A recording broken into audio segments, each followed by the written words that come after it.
Happy Sabbath, boys.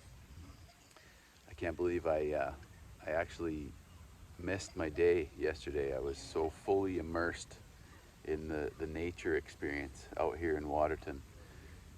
It was a day where the lake was glass, and we took the paddle boards and kayaks out, did some cliff jumping, caught some fish, and we're just fully immersed. We didn't come off the lake until like probably 10:30.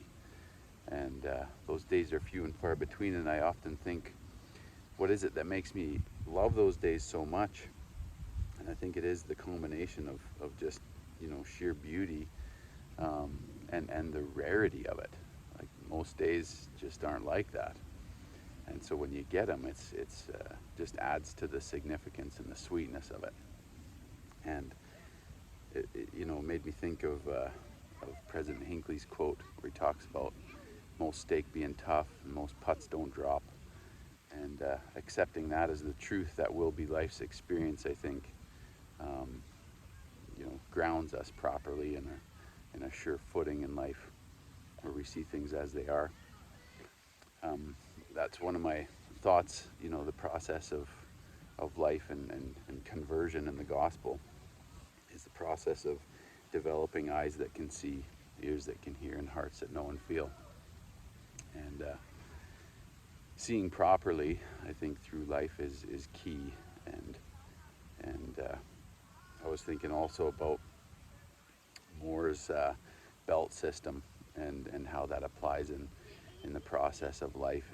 And basically, I think we go through that belt system in every endeavor we enter in life.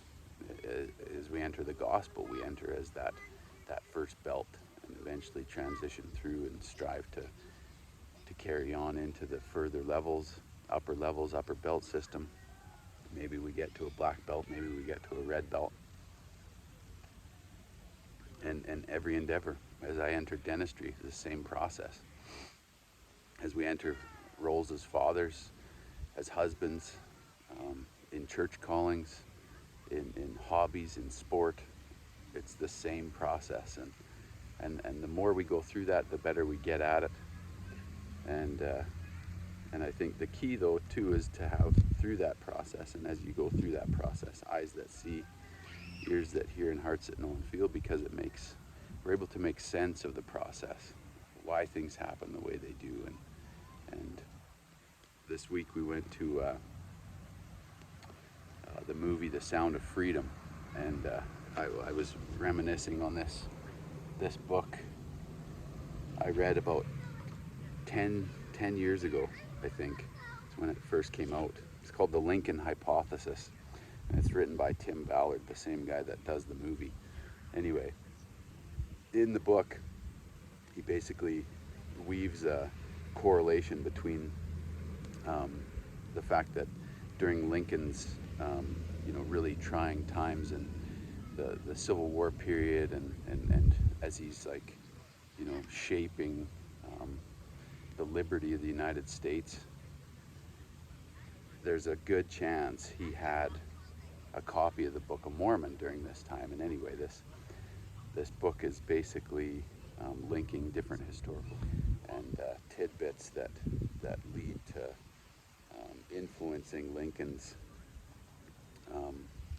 shaping of American history at that time, which really all boils down to the message in the Book of Mormon, which is liberty and freedom, and the nation's reward for good and righteous behavior, and punishment for evil.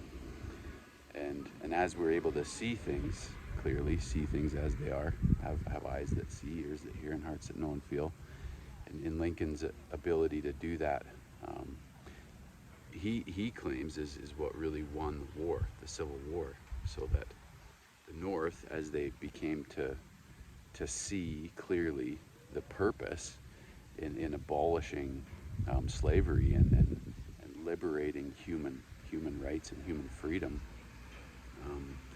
was what turned the tide in the war. So the North had greatly outnumbered the South in numbers and resources. That should have been a quick, clean sweep victory, but it wasn't. The North suffered several losses, and And he says it wasn't until the North started to see the purpose of the war in abolishing the deepest of most deep evils in slavery and all the evils that spring from it, that the tide started to turn and they started to win the war.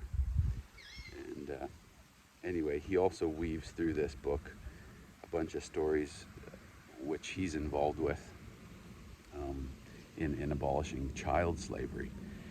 And if you've watched the movie, you'll know what I'm talking about. But there's several miraculous stories in the book. I think even some better than what was portrayed in the movie. Like where there's undeniable influence in saving these children's lives. And I think it is the ugliest of sin. It's the demon of all demons. And you know, the more we can get at the root of evil, which I think this gets very close to, the better we see clearly the enemy we're facing. Anyway, for what it's worth, boys, would be a good read, The Lincoln Hypothesis. I hope this message finds you well. Apologize for missing yesterday. I was fully engaged in the nature experience, but happy to be with you this Sabbath morning, and hopefully Mike stays on his Sunday evening routine, and we'll get a double message on the Sabbath. Anyway, love you, boys. Happy Sunday.